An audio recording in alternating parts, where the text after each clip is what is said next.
로마서 3장 23절부터 26절까지, 로마서 3장 23절부터 26절까지 243쪽입니다. 신약성경 243쪽 로마서 3장 23절부터 26절까지 찾으셨으면 아멘. 교독합니다. 제가 23절 읽습니다. 모든 사람이 죄를 범하였음에 하나님의 영광에 이르지 못하더니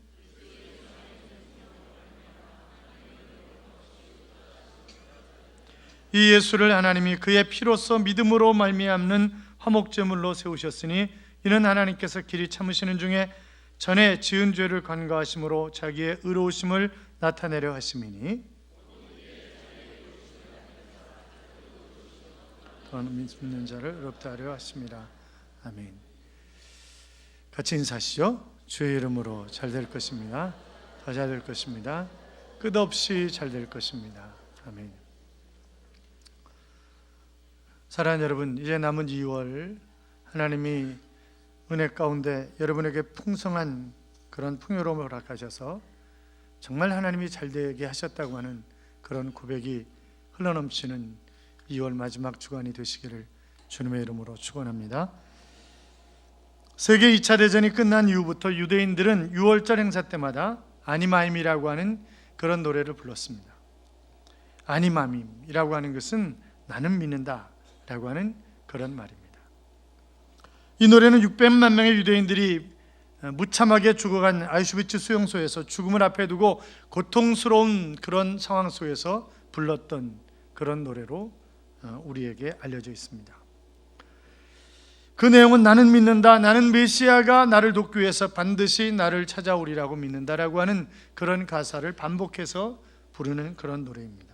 그런데 자신의 동료들이 가스실을 향해서 끌려가는 그런 모습을 볼 때 너무 가슴이 아파가지고 그 가사 뒤에 한 구절을 더 붙여가지고 불렀다 합니다. 그런데 때때로 메시아는 너무 늦게 오신다 라고 하는 그런 구절입니다. 자, 때때로 메시아는 너무 늦게 오신다는 거죠. 그런데 한 외과 의사가 절대로 그것은 안 부르는 거예요. 왜? 곧 오신다고, 메시아는 곧 오신다라고 굳게 믿고 있었기 때문에 때때로 나의 메시아가 너무 늦게 오신다라고 하는 그런 가사는 안 부르는 것입니다. 그리고는 늘 단정하게 행하고 죽음을 앞둔 시간이지만 유리 조각으로 면도를 하고, 그러니까 늘 단정하게 하고 있는 거예요.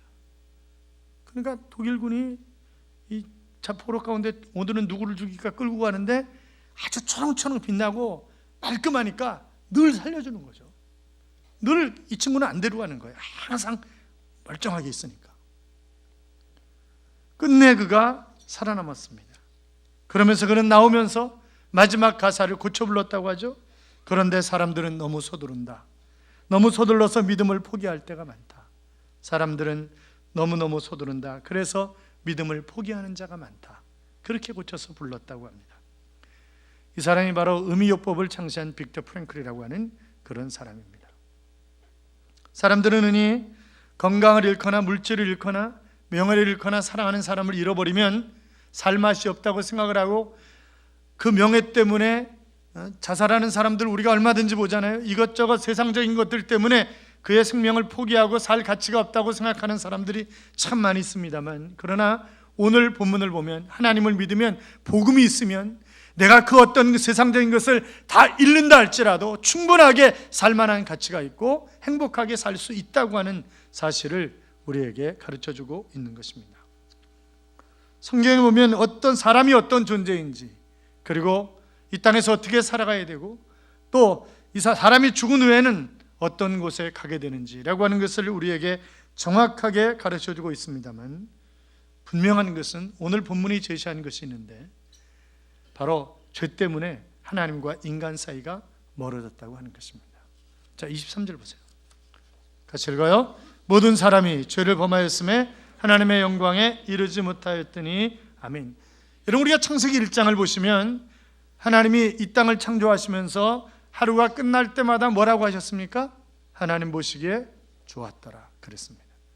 그리고 6일째 되는 날 인간을 만들어 놓으시고 하나님이 보시니 심히 좋았더라 그랬단 말이죠. 자, 심히 좋았다라고 했던 그 인간들이 바로 사단의 유혹에 끄임에 빠져가지고 또 자신이 선택해서 스스로 죄를 짓게 되었습니다. 죄를 지은 사람들이 나타나는 첫 번째 현상이 뭐예요? 하나님을 외면하는 것입니다. 하나님께 등을 돌리는 거예요. 숨었어요. 하나님을 만나는 것이 두려웠던 거죠. 아담아, 아담아, 내가 어디 있느냐? 하나님이 그렇게 찾습니다. 아담아, 내가 지금 있어야 할 위치에 있지 않고 어디에 있느냐? 라고 하는 것입니다. 숨는 거예요. 죄를 지은 인간은 먼저 하나님을 외면하고 숨어버리는 것입니다. 죄된 인간은 그렇기 때문에 자신의 노력으로 그 어떤 노력을 한다 할지라도 하나님의 영광에 이룰 수가 없습니다. 성경은 아담 이후의 모든 인간은 죄인이라고 했습니다. 그래서 의인은 없나니 하나도 없으며, 모든 사람이 죄를 범하였으며 하나님의 영광에 이르지 못하였더니 그리고 의인은 없나니 하나도 없다, 그렇게 말씀하고 계시는 것을 우리가 볼 수 있습니다. 그러니까 뭐예요? 죄 때문에 하나님과 멀어졌다는 거죠.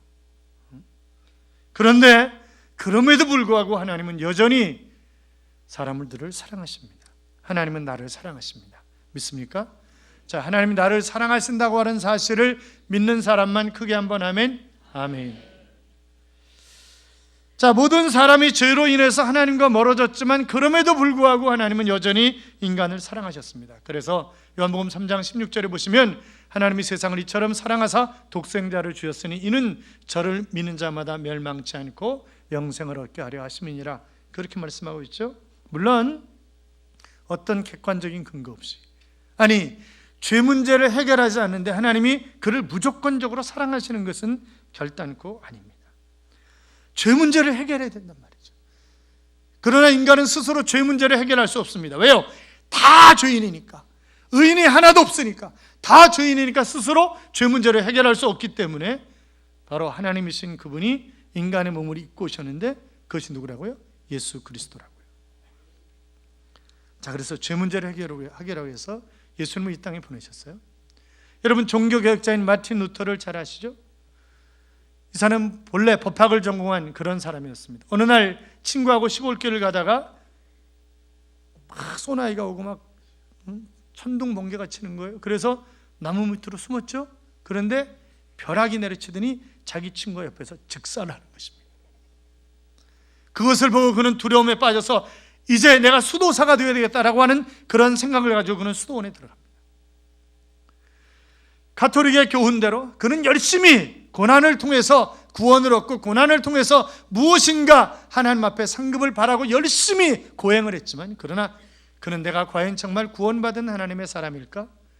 내가 정말 천국에 갈 수 있는 사람일까? 라고 하는 것이 해답이 안 오는 거예요. 자기에게 너무나 괴로운 거죠. 그가 갈라디아서와 로마서를 묵상하면서 로마서 1장 17절에 오직 의인은 믿음으로 말미암아 살리라라고 하는 그런 말씀을 보는 순간 그의 가슴이 뜨거워지기 시작했습니다. 그 말씀이 비수처럼 자기의 가슴을 찌르는 것이었습니다. 아, 그렇구나. 어떤 행위가 아니라, 율법이 아니라 바로 믿음으로 구원받는 것이구나. 그리고 그때 그는 구원의 확신과 더불어서 마음의 진정한 평안과 기쁨을 찾게 되었다고 하는 그런 고백을 하고 있는 것을 우리가 보게 됩니다. 사랑하는 여러분, 지금 이 루터가 그래서 바로 오직 믿음, 솔라피데라고 하는 오직, 이것이 종교개혁의 첫 번째 원리가 된 거잖아요. 구원은 예수 그리스도를 믿음으로만 가능한 것입니다. 그렇잖아요. 다른 방법이 없다고요. 사도행전 4장 12절에 보시면 천하 인간에게 구원을 얻을 만한 다른 이름을 주신 일이 없다고 했습니다. 요한복음 14장 6절에 보시면 내가 곧 길이요 진리요 생명이니 나로 말미암지 않고는 아버지께로 올 자가 없다. 앞에 정관사가 걸려서 오직 나를 통해서, 나만이 길이요 나만이 진리요 나만이 생명이기 때문에 오직 나를 통해서만, 그렇게 말씀하셨습니다. 예수 외에는 길이 없습니다. 부산 가는 길이 뭐 고속버스 타고 가면 되고 기차 타고 가면 되고, 기차도 KTX도 탈 수도 있고 무궁화도 탈 수도 있고 승용차 몰고 갈 수도 있고 경부로 갈 수도 있고 중부로 갈 수도 있고 뭐 중앙 고속도로, 그런 게 아니라니까요. 구원받는 길은 오직 한 길, 그 길은 예수밖에 없습니다. 믿으십니까? 오직 예수를 통해서만 구원을 받는 것입니다. 자, 그래서 구원은 오직 믿음을 통해서, 예수 그리스도를 통해서, 예수 그리스도를 믿는 믿음을 통해서 얻는 것이기 때문에 그 사실을 부인하는 자가 있으면 하늘에서 내려온 천사라 할지라도 저주를 받아야 된다. 성경은 그렇게 말씀하고 있습니다. 그러면서 에베소 2장 8절에 보시면 너희가 그 은혜로 인하여 믿음으로 말미암아 구원을 얻었나니 이것이 너희에게서 난 것이 아니요 하나님의 선물이라. 그래서 자랑할 수 없다. 왜? 하나님의 선물이니까. 그거는 내가 어떤 노력을 행해서 구원받은 것이 아니라 전적인 하나님의 선물이기 때문에 그것은 자랑할 수 없다고 하는 것입니다. 십자가의 공로로 우리는 구원받은 것입니다. 갈라디아서 2장 16절에 보시면 사람이 의롭게 되는 것은 율법의 행위에서 난 것이 아니요 오직 예수 그리스도를 믿음으로 말미암는 줄 아는 거로 우리도 그리스도 예수를 믿나니 이는 율법의 행위에서가 아니라 그리스도를 믿음으로 의롭다함을 얻으려 함이라. 율법의 행위로서는 의롭다함을 얻을 육체가 없느니라 하셨습니다. 자, 그렇기 때문에 선행이 아니라고요. 내가 어떤 착한 일을 해서 저 사람 법 없이도 살 사람이야, 그런 다른 사람들의 칭찬을 받는다고 해서 내가 천국 갈 수 있냐? 절대 그건 아니라는 거죠. 죄악 중에 제일 큰 죄악이 뭐예요? 예수 믿지 않는 죄악이 제일 큰 죄악입니다. 그렇기 때문에 예수 믿지 않고는 다른 방법이 없어요. 오직 예수 그리스도를 믿음으로 말미암아 우리가 구원을 받고 영생을 얻고 영원한 천국을 차지하게 되는 것입니다. 그러므로 믿음의 사람이 되시기를 주님의 이름으로 축원합니다. 보세요. 하나님이 친히 구원의 길을 열어주셨습니다. 그렇죠? 태양이 발하는 에너지를 1초만 축적할 수 있다면 60억이 넘는 전 세계 인구가 100년 동안 에너지를 쓰고도 남는다는 거예요. 그러니까 이 태양 에너지가 얼마나 강력한 것인가 라고 하는 것을 우리가 알 수 있는데, 예수 그리스도의 보혈의 피 한 방울이면 전 세계를 구원하고도 남는 것입니다. 그렇잖아요. 그 보혈의 피가 우리의 죄를 씻어주시고 그 보혈의 피가 우리를 구원하는 것입니다. 로마서 6장 23절에 보시면 죄의 삭은 사망이라고 그랬어요. 그러니까 죄를 지으면요, 그건 죽는 거예요. 여러분, 죄 때문에 죽음이 온 것입니다. 그래서 죄의 대가는 반드시 죽음을 치르게 되어 있는 것이라고요. 누가 죄를 지었어요? 아담과 하와가. 아니, 그 뒤에 태어나는 인간은 자연스럽게 죄인으로 태어났습니다. 그리고 끊임없이 죄를 짓고 살아가는 것입니다. 그렇다고 한다면 죄의 대가는 인간이 받아야 되는데 인간이 똑같은 죄인이기 때문에 바로 하나님께서 그 죄의 대가로 예수 그리스도를 이 땅에 보내셨고 십자가에 못 박혀 돌아가게 하신 것입니다. 그러니까 십자가의 공로, 그것이 아니라면 내 죄 문제의 해결은 없단 말이죠. 그러니까 전가한 거잖아요. 주님께 전가된 거예요. 내 모든 죄를 주님 앞에 전가했고, 그래서 내 모든 죄를 지시고 십자가에 못 박혀 돌아가셨다는 사실을 내가 믿음으로 받으면 나는 구원받고 천국 가는 것입니다. 그렇잖아요. 천국 갈 수 있는 분들만 크게 한번 아멘. 아멘. 그것은 하나님의 사랑이었습니다. 그래서 로마서 5장 8절에 보시면 우리가 아직 죄인 되었을 때 그리스도께서 우리를 위하여 죽으심으로 하나님께서 우리에게 대한 자기의 사랑을 확증하셨느니라, 그렇게 말씀하고 있는 것을 우리가 보게 됩니다. 자, 그러니까 구원 얻으려면 뭐 해야 된다고요? 믿어야 된다고요. 믿어야 된다고요. 여러분, 인간에게 제일 무서운 것이 무엇입니까? 많은 사람들이 사람이 제일 무서워요, 그렇게 얘기합니다. 사람이 제일 무섭습니다. 죄가 제일 무섭습니다. 죄가. 그렇잖아요.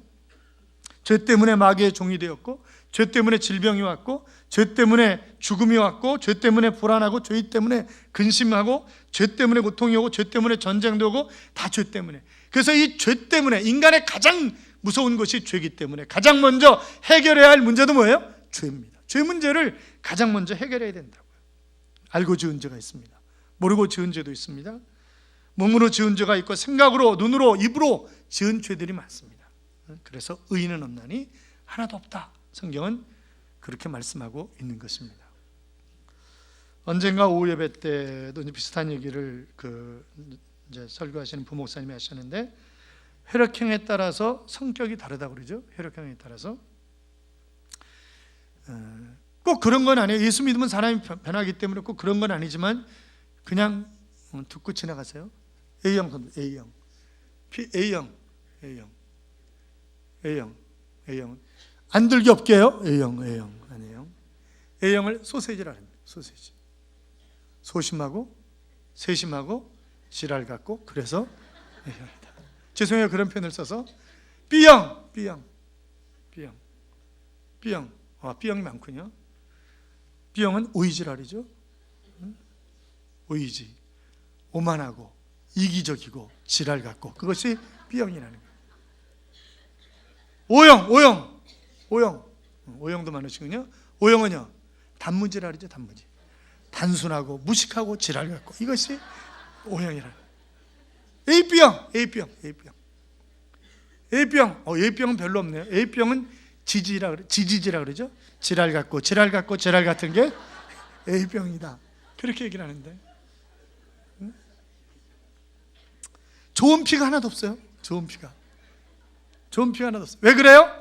모든 인간이 죄를 지었기 때문에 그래요. 그래서 태어날 때부터 죄인으로 태어나고 누가 가르쳐 주지 않아도 어떻게 죄를 짓는 거예요. 그냥 아무도 안 가르쳐 주는데 죄를 짓는다니까요. 여러분이 애를 데리고 처음 슈퍼에 갔을 때, 아장아장 걸어가지고 슈퍼에 갔을 때 애한테 너 슈퍼에 가서 살짝 해라, 엄마 모르게 살짝 해가지고 주인한테 들키지 말고 가지고 나와, 그렇게 가르치는 사람 아무도 없어요. 그런데 애는 어떻게 해요? 슬쩍 집었는데, 그럼 집으면 그냥 모른 척 해야 되는데 두리번거리고 집어. 그리고 나올 때 카운터 옆을 지나가면서 또 두리번거려. 무인도에서 짐승 품에 자라난 아이도 밖에 내다 놓으면 훔치고 그 죄를 짓는다는 거예요. 왜요? 모든 사람이 죄를 짓고, 내 안에 죄가 있어요. 다 죄성이 있는 것입니다. 누구에게나 다 죄성이 있는 거예요. 자, 그래서 여러분 보세요. 인간은 본래 하나님의 영광의 옷을 입은 그런 존재로 태어나는 거 아니에요? 하나님의 형상을 따라 지음받았다 그랬잖아요. 그러면 우리의 모든 것이 하나님의 형상을 따라 지음받은 정말 아름답고 멋지고 생명도 무한하고 그런 존재로 지음받았는데, 그런데 죄 때문에 어떻게 해요? 이가봇이 된 거예요. 하나님의 영광이 떠나버린 그런 존재가 된 것이고, 그렇잖아요. 그러니까 죄가 인간을 욕되게 만들고 하나님의 형상을 파괴한 것입니다. 여러분, 아담과 하와가 죄를 지으니까 어떻게 해요? 아들놈이 뒤이어서 죄를 짓는 거예요. 아들놈이 자기 동생을 때려 죽이잖아요. 그 뒤에 태어난 인간들이 점점 죄를 짓더니 나중에는 어떻게 해요? 하나님 없이 우리 살아보자, 하나님과 견뎌보자, 그리고 만든 게 뭐예요? 그것이 바벨탑이잖아요. 그것이 바벨탑. 그러니까 이 죄 때문에 모든 문제가 발생했단 말이죠. 그런데 그 죄는 어떻게 해요? 유전된다고. 유전. 옛날에 가게 흐르는 저주를 끊으라면 그런 책도 있었잖아요. 근데 죄가 유전이 됩니다. 유전이. 류경원의 사회학자가 마틴 칼라카크라고 하는 사람의 혈통 계보를 조사를 했어요. 이 사람은 알코올 중독자입니다. 그런데 그가 죽은 지 150년 뒤에 그의 후손이 몇 명인가 조사해봤더니 480명이에요. 그런데 그 가운데 480명 가운데 143명이 전응아로 태어나가지고 도무지 일을 못하는 국가 보조금으로 살아가는 거예요. 그리고 36명의 사생아가 태어났고, 24명의 알코올 중독자가 나왔고, 82명의 간 질환자가 나왔고, 3명은 사형 선고를 받고 사형을 당했습니다. 그러니까 어떻게 해요? 내가 잘해야 천대까지 하나님이 후손들에게 복을 주시는 것이, 내가 잘못하면 어떻게 해요? 그들이 저주받는 그런 인생을 살아갈 수밖에 없다는 거예요. 사랑하는 여러분, 이처럼 죄는 유전성이 있습니다. 자, 그렇다고 한다면 우리가 죄에 대해서 민감해야 되는데, 죄 짓지 말고 살아야 되는데, 그런데 죄에 대해서 너무 무감각하단 말이죠. 에스키모 아버지와 아들이 어느 날 늑대를 잡기 위해서 한참 길을 가고 있었습니다. 그러다가 늑대가 지나다니는 길목에 거기서 아주 잘 가른 칼을 가지고 거기다 짐승의 피를 묻히는 거예요. 그리고 올리는 것입니다. 추운 데니까 검색하는 거죠. 또 묻혀서 올리고 또 묻혀서 올리고. 아들이 이해가 안 되는 거예요. 아버지, 아니 늑대를 잡으려면 칼이 잘 들은 걸로 해야 되는데 어떻게 피를 묻히고 이러면 무뎌져 가지고 어떻게 늑대를 잡습니까? 그랬더니 아버지가 하는 말이, 아들아, 이렇게 해야, 그리고 그 칼을 길목에다 놔두면 이놈이 피냄새를 맡고 와가지고 그거를 핥아먹다가 결국 나중에는 무뎌져가지고 계속 핥아먹으면서 무뎌져서 그 칼이 자기 혀를 베어서 자기 혀에서 나오는 피인데 그걸 모르고 계속 핥아먹다가 죽는단다. 늑대는 그렇게 잡는 거야. 그렇게 얘기를 하더라는 거죠. 여러분, 죄도 마찬가지예요. 우리가 죄를 처음, 예수 그리스도를 구주와 주님으로 영접하고 죄를 처음 지을 때는 굉장히 두려워하고 그러는데, 시간이 지나가면서 어떻게 해요? 죄에 대해서 무감각해지는 거예요. 처음 주님을 만나고 난 후에, 야, 주일 빠지면 안 돼, 이거 주일 빠지면 안 돼, 그래 막 어떤 일 때문에 어쩔 수 없이 빠질 수 있는 그런 상황이 왔을 때 하나님 앞에 하나님 정말 잘못했습니다 막 이러고, 그리고 막 이제 막 어쩔 수 없이 이제 주일날 빠진단 말이에요. 근데 빠졌는데 아무렇지도 않아. 그러니까 어떻게 괜찮구나. 두 번째 빠질 때는요, 그래도 혹시 몰라 이러다 터질 수도 있지. 그래 약간 두려워합니다. 네 번쯤 빠지면요, 괜찮잖아 이거 뭐 아무렇지도 않은데 뭐 다 그렇게 사는 거 아니야? 그렇게 생각한단 말이죠. 무뎌집니다. 이것이 무뎌지는 거예요. 사랑하는 여러분, 작은 죄라도 방치하면 안 된단 말이죠. 그러면 죄를 반복해서 짓다가 나도 모르는 사이에 지옥의 나락으로 떨어지는 것입니다. 하나님 앞에서 분명히 죄 문제를 해결해야 되고, 그 죄 문제를 해결하기 위해서 우리의 능력으로 해결할 수 없기 때문에 예수 그리스도를 이 땅에 보내셨기 때문에 우리가 구원받는 것은, 우리가 죄 문제가 해결되는 것은 오직 예수 그리스도의 이름으로 죄 문제가 해결되는 것입니다. 그래서 요한일서 2장 12절에 보시면, 자녀들아 내가 너희에게 쓰는 것은 너희 죄가 그의 이름으로 말미암아 사함을 얻음이요. 자, 누구의 이름으로 말미암아 사함을 얻는다고요? 예수의 이름으로 말미암아 사함을 얻는다고요. 로마서 10장 13절에 보시면 주의 이름을 부르는 자마다 구원을 얻으리라 그랬습니다. 그러니까 예수님의 이름을 부르는 자가 구원을 받는다고요. 사랑하는 여러분, 우리가 예수 그리스도를 믿고 이 예수님의 이름 때문에 내가 구원받고 영원한 그런 영생을 차지하고 천국을 보장받은 것, 거기에 감사하며 살아가시기 바랍니다. 그것은 전적인 하나님의 사랑이요 예수 그리스도의 희생 때문에 이루어진 그런 선물이었습니다. 오늘 처음 교회 나오신 분이 계십니까? 예수님의 이름을 부르기만 하면 여러분의 죄가 다 용서함 받고 사랑받고 복 있는 인생을 살아갈 수 있다고 하는 사실을 믿으시기 바랍니다. 자, 두 아이가 골목에서 놀고 있었어요. 그런데 한 아이가 막 자랑을 하는 거예요. 야, 우리 집에 가면 텔레비전이 2대다. 거실에도 있고 엄마 아빠 방에도 있어. 컴퓨터도 2개야. 아빠 방에도 있고 내 방에도 있어. 우리는 세탁기도 2개야. 냉장고도 2개야. 너네는 하나밖에 없지. 그랬더니 같이 놀던 아이가 성질이 나니까 장난감을 콱 패대기 치더니, 야 임마, 우리 집에 엄마가 2이야. 그렇게 얘기를 합니다. 여러분, 이것은 진정한 인생의 가치가 아닌 것을 자랑스럽게 생각하며 사는 그런 사람들을 꼬집은 그런 유머입니다만, 세상엔 자랑스럽게 생각해야 될 것이 있고 그것을 정말 수치스럽게 생각해야 되는 것이 있습니다.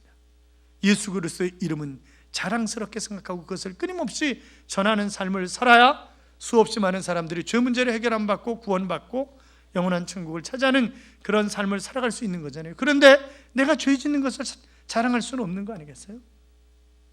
어느 대기업의 임원인 장로님이 이런 고백을 하셨어요.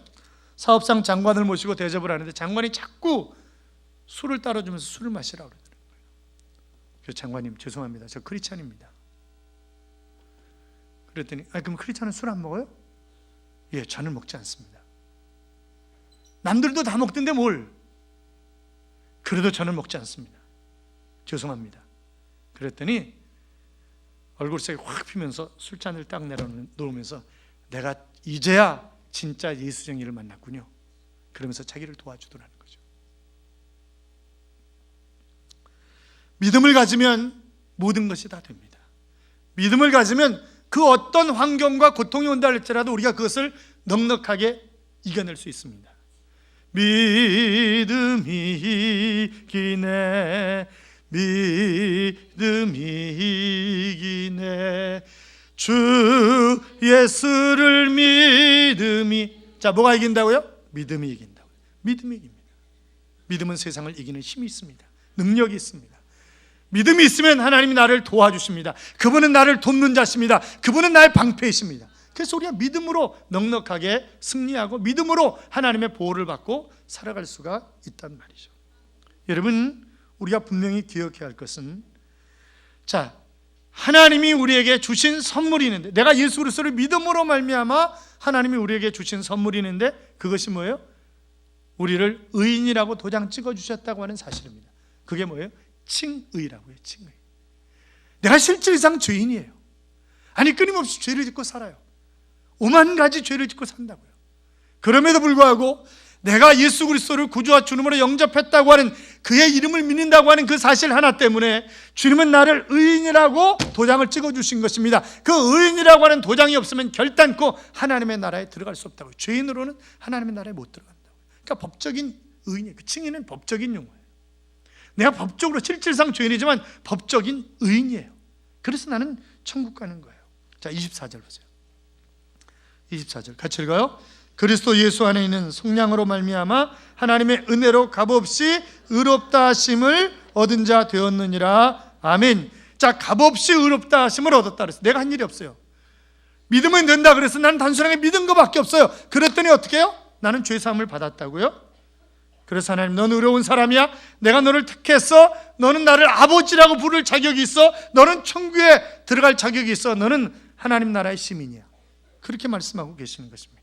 여기 속량이라고 하는 단어는 값을 지불하고 샀다는 거예요. 이건 노예시장으로부터 사서 자유함을 주었다고 하는 그런 표현을 쓸 때 쓰는 그런 단어입니다. 첫 번째 크리스마스의 동방박사 전설 속에 네 번째 동방박사인 알타반 박사 이야기가 나옵니다. 자, 이 알타반 박사가 아기 예수님을 경배하러 베들레헴으로 가고 있었어요. 그런데 길에서 노예로 팔려가는 가엾은 한 소녀를 만나게 됩니다. 그는 아버지가 진 많은 빚 때문에 지금 노예로 팔려가고 있었어요. 너무나 가엾게 생각한 이 알타반이 예수님께 드리려고 했던 그런 선물 가운데 큰 에메랄드 보석을 하나 주고 이 소녀를 삽니다. 그래가지고 그를 집으로 돌려보내는 거죠. 그것이 뭐예요? 속량이라고 하는 단어예요. 그 단어가.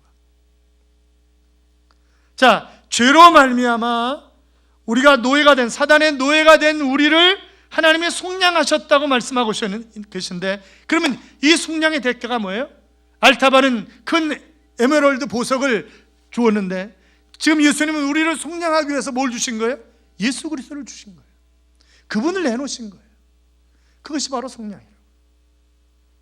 그러니까 우리가 하나님의 얼마나 큰 사랑을, 얼마나 큰 은혜를 받고 살아가고 있는가 하는 것입니다. 그렇다고 한다면 그 은혜에 보답하는 그런 삶을 살아야 되는 것 아니겠습니까? 그래서 바울은 이렇게 고백합니다. 내가 그리스도와 함께 십자가에 못 박혔나니 그런즉 이제는 내가 산 것이 아니요 내 안에 그리스도가 사신 것이라. 이제 내가 육체 가운데 사는 것은 나를 사랑하사 나를 위하여 자기 몸을 버리신 하나님의 아들을 믿는 믿음 안에서 사는 것이니라 그랬습니다. 사랑하는 여러분, 오늘 여러분은 과연 무엇으로 살아가고 계시는 것입니까? 미국의 남북전쟁의 영웅이었던 에이브럼 링컨은 정말 기도를 많이 하는 그런 사람으로 알려져 있습니다. 대통령 집무실 옆에 기도실이 따로 있어서 수시로 그 기도실에, 없으면 기도실에 들어가 있는 거예요. 한 번은 기도하고 나오니까 장관이 기다리고 있다가 각하, 승리는 우리의 것입니다. 하나님이 우리 편입니다. 걱정하지 마십시오. 그러니까 링컨이 정색을 하면서 무슨 말이요? 하나님은 우리 편에도 계시고 하나님은 저쪽 편에도 계십니다. 중요한 것은 우리가 하나님 편이 되는 것이요, 그것이 중요한 것이요. 여러분 그렇잖아요. 기도가 무엇입니까? 내가 하나님 편 되는 것입니다. 믿음이 무엇입니까? 내가 하나님의 뜻대로, 하나님이 원하시는 대로 살아가는 것이 믿음이잖아요. 그러니까 믿음은 내가 하나님 편 되는 거지, 하나님이 내 편 되달라고 하는 것이 믿음이 결단코 아니란 말이죠. 25절 보세요. 25절 같이 읽어요. 이 예수를 하나님이 그의 피로써 믿음으로 말미암는 화목제물로 세우셨으니 이는 하나님께서 길이 참으시는 중에 지은 죄를 간과하심으로 자기의 의로우심을 나타내려 하심이니. 아멘. 자, 여기 보시면 지금 하나님과 인간 사이가 죄 때문에 멀어졌어요. 그래서 멀어진 관계를 회복시키기 위해서 뭘 하신 거예요? 예수님을 화목제물로, 이 속죄제의 제물로 내놓으셨다는 거예요. 그래서 예수님의 피 흘리심, 십자가에서의 죽으심, 그것이 하나님과 원수되었던 우리의 관계를 다시 하나님과 화목한 관계로 회복되게 하신 것입니다. 그래서 우리가 히브리서의 표현대로 배짱을 가지고 담대하게 하나님 앞에 나아갈 수 있는 그런 존재가 된 것 아니겠습니까? 사랑하는 여러분, 자, 그러면 왜 하나님께서 독생자 예수 그리스도를 희생하시면서까지 나를 속량하시고 자유함을 주신 이유가 무엇이겠습니까? 물론 나를 사랑하셨기 때문에 그렇습니다. 그러나 오늘 26절에 보시면, 자, 26절 보세요. 같이 읽습니다. 곧 이때 자기의 의로우심을 나타내사 자기도 의로우시며 또한 예수 믿는 자를 의롭다라 하심이라. 아멘. 자, 왜 그러셨다고요? 자기의 의를 나타내기 위해서. 하나님이 죄를 얼마나 미워하시는가, 하나님이 얼마나 의를 사랑하시는가 라고 하는 것을 보여주기 위해서, 그리고 우리가 더 이상 죄인이 아니라 의인이라고 하는 사실을 나타내기 위해서 하나님 그렇게 하셨다는 거예요. 그러니까 죄를 얼마나 싫어하시는가 라고 하는 것을 우리가 알아야 된다고요. 그래서 하나님은 우리를 예수 그리스도를 통해서 이제 죄 문제를 해결하시고 의인이야 이렇게 도장을 찍어주셨다고 하는 것입니다. 그리고 그 주님은 우리가 예수의 이름을 의지하고 기도하기만 하면, 회개하기만 하면 우리의 모든 것을 다 용서하신다. 이 간과하셨다라고 하는 말은 결국 뭐예요? 품어주신다. 아니, 등 뒤로 던져버렸다, 그런 얘기입니다. 등 뒤로. 하나님이 우리의 죄를 등 뒤로 던져버리신 거예요. 이사야 43장 25절에 표현을 빌리면 내가 다시는 기억조차 아니하리라, 그렇게 말씀하셨습니다. 사랑하는 여러분, 그러니까 내가 예수 그리스도를 구주와 주님으로 영접하고 내 죄 문제를 다 토해내고 이제 용서함을 받았어요. 그러면요, 죄 문제 때문에 더 이상 고민하지 않아도 된다 이 말입니다. 내가 과거에 지은 죄 때문에 그래서 주님 뭐라 그랬어요? 이미 목욕한 자는 발만 씻으면 되느니라. 그러니까 생활 속에서 지은 죄, 그거 오늘 지은 죄 오늘 회개하면 되는 거예요. 옛날 거 끄집어가지고 또 회개하고, 옛날 거 끄집어가지고 또 회개하고. 여러분 생각해 보세요. 아들이 국민학교 들어가면서 몰래 주머니에서 아빠 돈 1,000원을 뺐어요. 그래서 맛있는 걸 사 먹었어요. 그래서 아무리 생각해봐도 아빠한테 뒤지게 터질 것 같으니까, 아빠 사실은요 제가 주머니에서 1,000원을 꺼냈어요. 잘못했어요. 그러니까 그래 알았어, 너 다음서부터 절대 그러지 마. 그리고 용서를 해줬어요. 근데 얘가 2학년 올라가는데 아빠 제가 그 전에 주머니에서 1,000원 꺼낸 거 용서해 주세요. 그리고 다시 또 심심하면 한 번씩 아빠 제가 1,000원 꺼냈던 거 용서해 주세요. 계속 그래 뭐라 그랬어요? 아버지가 아무리 내 정신병원 데리고 봐야겠다 야, 그러지 않겠냐고요. 우리가 지은 죄를 이미 주님 앞에 토해내고 용서함 받았으면 그건 끝난 거예요. 다시 기억조차 아니하신다고 하는 거예요. 근데 자꾸 끄집어내서 다시 그럴 필요는 없다 이 말이에요. 사랑하는 여러분, 우리가 하나님 앞에서 우리의 현실을 되돌아보면서 최선을 다하는 그런 삶을, 내가 거룩하니 너희도 거룩하라 하신 말씀대로 우리가 죄에 대해서 민감하고 거룩한 삶을 살아가야 됩니다. 간혹 보면 그 정말 행복해 보이는 부부들이 있습니다. 아니, 교회 안에도 우리는 전부 다, 우리 교회 남자들은요 거의 다 벽처가 수준이에요. 거의 뭐 벽처가 뭔지 알죠? 부인이 뭐라는 벽에 딱 붙어가지고 여보 알았어, 이제 그게 이제 벽처가인데, 거의 뭐 우리 남자들이 정말, 우리 교회 남자들 너무너무 잘해요. 그런데 간혹 보면 정말 교회에서 볼 때는 둘이서 손잡고 다니고 정말 보면 열불나게 다니는데, 그런데 집에 가면 맨날 싸우는 이상한 부부도 있다 그러더라고요. 그러니까 남에게 보여주기 위한 그건 부부 삶이에요. 그래서는 안 되는 거죠. 사랑하는 여러분, 우리가 하나님 앞에서나 사람 앞에서나 깨끗한 죄인이 아닌, 이제 하나님이 내가 거룩하니 너희도 거룩하라 그렇게 말씀하셨기 때문에 우리가 거룩한 삶을 살아가야 되지 않겠습니까? 나의 죄 때문에 독생자 예수 그리스도를 이 땅에 보내시고 십자가에 못 박혀 죽이기까지 하면서 나를 사랑하시고 하나님의 의를, 그리고 우리를 의인되게 하셨는데 우리가 마땅히 그렇게 살아야 되지 않겠는가 하는 것입니다. 사람은 누구나 늙게 마련입니다. 그렇잖아요. 어느 날부터인가 흰머리가 슬금슬금 나기 시작하고 얼굴에 주름살이 생기기 시작하고 눈이 침침해지기 시작하고 그렇게 사람들이 돼갑니다. 날이 갈수록 세월은 우리의 몸을 망가뜨리지만 우리의 영은 날마다 더 새로워져 가야 될 줄로 믿습니다. 사랑하는 여러분, 힘들고 어려운 일이 있다 할지라도 믿음으로 우리는 이겨나가면 됩니다. 같이 따라요. 하나님께서 나를 사랑하신다. 나는 예수 그리스도로 말미암아 죄 용서함을 받았다. 나는 법적인 의인이다. 나는 복 있는 인생이 될 것이다. 나는 손대는 것마다 잘 될 것이다. 나는 죽으면 반드시 천국 간다. 믿습니까? 기도하겠습니다.